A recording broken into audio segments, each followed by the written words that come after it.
你有時你坐喺度坐得耐痛咯會，即係好似而家咁樣，一企起身就起啦。咁之前就唔得噶嘛。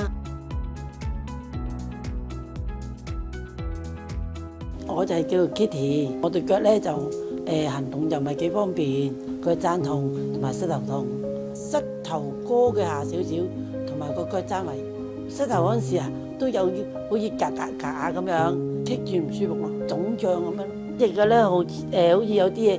嘢吉下咁樣咯，就所以唔順就係，所以寧願唔出街咯，最多俾啲藥你食下咯，治標唔治本，咁永遠痛咧，梗係得自己先明白噶啦。好無意中睇到機能再生，我真係嚟到呢度做咗之後係好多，而家就冇咁痛啦。而家咧唔會感覺到踩落個地下嗰度咧係好似有嘢吉你咁樣，即係好似而家咁樣一企起身就起啦。咁之前就唔得噶嘛，隨時都可以出得街啦，即係中意行遠啲就遠啲咯，10分滿分啊！機能再生啊 ，N 機能再生幫到我 ，N 機能再生幫到我。